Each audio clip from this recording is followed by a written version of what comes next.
I know pet beds. I've bought a lot. I know what my dogs like to lay on, and I know what's important to me when buying one. All things that I took into consideration when purchasing the materials in video 1. In this video, I'm going to share with you what I bought, why I bought it, and how I'm going to attack this project in making this pet bed. This video is going to set us up for the next 2 videos where we will actually be crocheting and making the pet bed itself. So let me show you what I bought. All right, Hobby Lobby materials haul. So everything I got for a project. What did I buy? This is gonna be so much fun. Like the first thing that couldn't fit in a bag, let me just talk about this real quick. This is the foam pad that I got for the pet bed. Perfect for little Barrett. It measures 4 inches tall, 22 inches wide, 22 inches long. It doesn't have the centimeter increment, but I will make sure I add that detail in the description section and comment section below. So very excited about this foam pad, especially since it's in such a simple shape. It'll be very easy to figure out how to crochet around it. Next thing I'm going to talk about is the next biggest thing in my bag, just kind of getting them out of the way. I found pillows to put on the top of my foam pad. It will be my pillow topper that I'm going to crochet around because little Barrett really likes those pillows. This pillow measures 12 inches tall by 22 inches long. When I saw this, I got really excited because the foam pad thing that I have right here also is 22 inches wide or long. So these go together great, and it's going to work up very, very well. I have 4 of those to go all the way around the top. And again, the reason why I wanted the pillows is because I wanted easy cleanup. I wanted to just remove these pillows from the pet bed cover, wash the pet bed cover, super easy peasy. I really like easy. And then after it's clean, just reinsert the pillows and it's back to its beautiful shape. I don't want to mess with polyfill. Polyfill may be the easiest option, might even be the cheaper option, but it's a mess and I wanted to avoid the mess. All right, let's go ahead and talk yarn. When I was designing this project, thinking about what I wanted to buy ahead of time, I knew cotton yarn was going to be my go-to yarn. I wanted either a 100% cotton or a cotton blend. But I also wanted it to feel soft and be a really pretty color. So I love this cotton. It's so soft. I'm very excited about how soft it is. It is 100% cotton and it is a size 4 weight yarn. Ideally, I wanted a size 5 or a size 6 weight, super bulky yarn, so it would work up faster. That was a big deal. Plus, bulkier yarn covers up the holes more and covers more surface area. So I was like, oh, okay, well, I don't want to go lower or smaller than a 4. Really, 4 is the lowest I'll go. This will be fine, and it's beautiful. I love the color. The color is Dove or colorway 310. I'll put all of the other specs and information in the description section below. But I was so excited about this. It's gonna work up great. But then while I was at the store, I was thinking about my pet beds and what I know they like. And I was reflecting on the ones they have now. And I'm like, both of them have a different texture on the top of the pillow than on the rest of the dog bed or pet bed. And so I was like, I need to get something that's more plushy, something more comfy, cozy. I mean, yes, this is soft. Yes, it would do if I really just wanted to make the whole thing in this one yarn. I could, but I was like, that's just not what I know my dogs like. It's not what I know my pets like.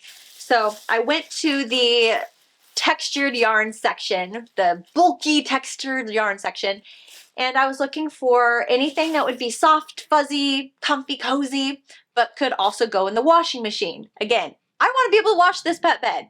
Super important to me. I've gone through enough where it's like I would rather just throw it away because I couldn't wash it than figure out how to clean it. I put a lot back. I put a lot of yarn that I fell in love with back because I couldn't wash it. It was too high maintenance, but I did find one that worked. And that is right here, Yarn Bee Chunky and Cozy.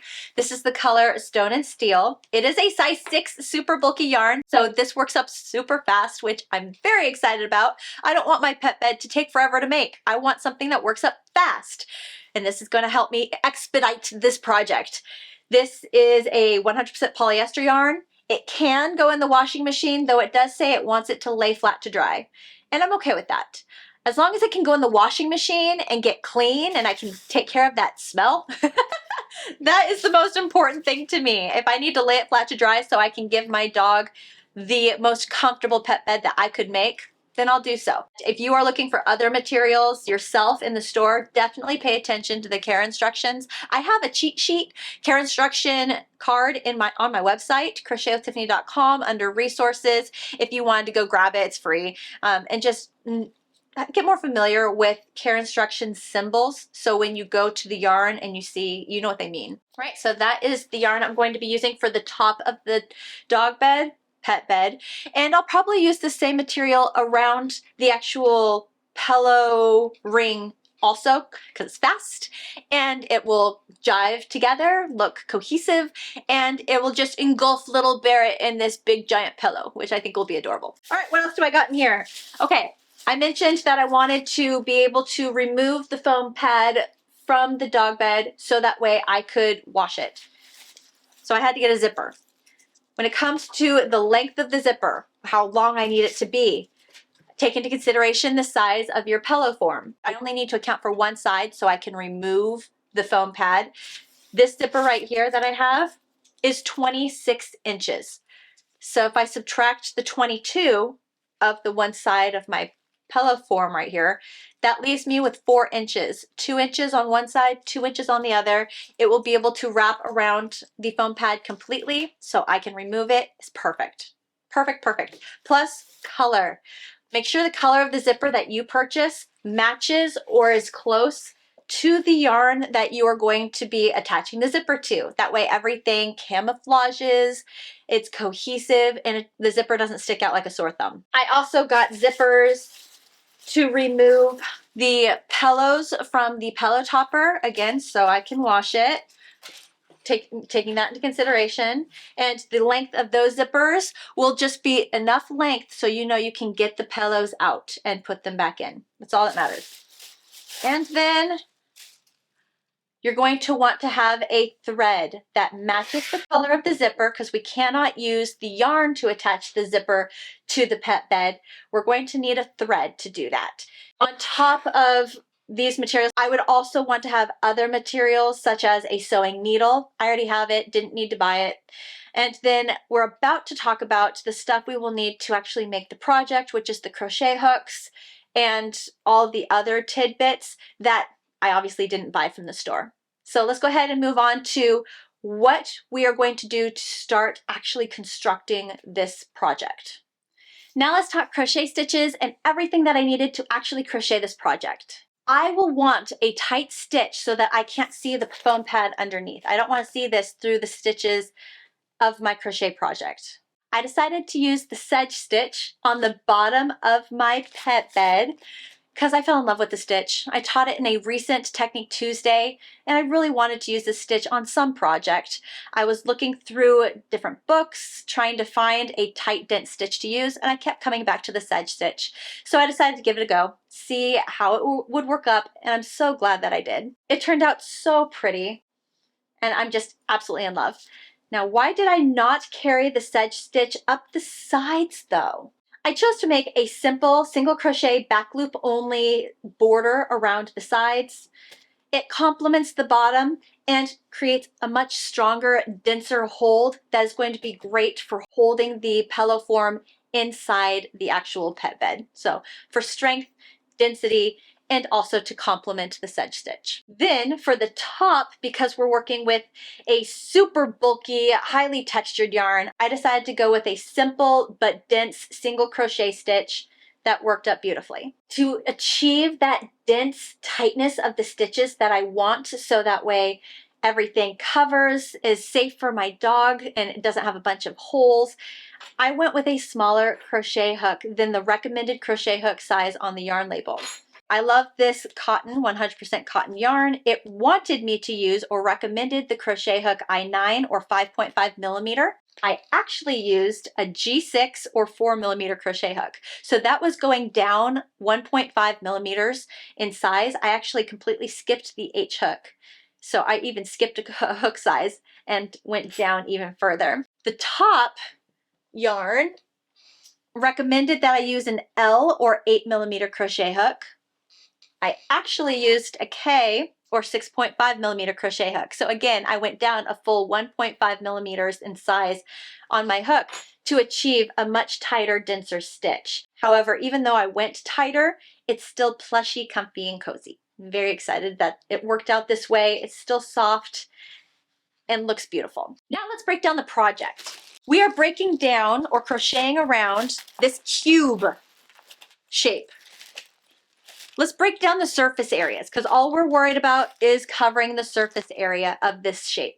I've got 2 squares, square shape 1, square shape 2, and then I have either 4 rectangles, 1, 2, 3, 4, or you could play with this and just do 1 really long rectangle that you just wrap around the whole thing. You could do that as well. For me, I just built up the sides around the bottom square. So I took the whole bottom square and then I just made a border that went around and around but stands up. So I basically virtually attached the sides immediately with this border. How did I achieve this standing look so that way it didn't lay flat? Most borders we make for blankets, in the corner stitches, we will add 3 stitches to help us make that border lay flat. I didn't do that here. I only made 1 stitch per stitch space all the way around. In doing that, it caused it to do this standing thing because it's only a 1-to-1 stitch ratio. So that's all I did was basically add the border for the stand. So now all I have to do is insert this foam pad in, cover the top. I made this topper, it's just a square, covering up the surface area of this top.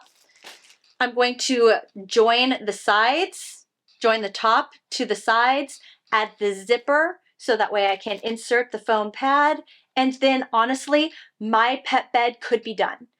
It could just be one of those that could just be fine on its own. However, I don't want to stop there. I wanted to add the pillows on the top. How I'm going to make the pillows on the top, looking at the shape of this pillow, it is 12 inches tall and 22 inches wide. So in order to cover this, I will need to go 12 inches up one side and then 12 inches back down the other side. So I will need to make a rectangle that is 24 inches wide so it can cover the entire pillow by 22 inches long because the pillow is 22 inches long. Once I make this rectangle, I will wrap it around the pillow. The big long side, I will add the zipper to join that big long side. I will just join or sew up these sides to enclose the pillow. Repeat that 4 times because I got 4 of them. And then when all of the pillows are covered, I will join them together, attach them to this bottom pillow form, and my pet bed is complete. I can't wait to show you how I go about the process of actually crocheting these together, joining them together in my upcoming videos. I hope you enjoyed walking through my process of material gathering and project designing. Next video, we will actually be crocheting it together. I hope you have a beautiful day, guys. I'll see you at the next one. Bye.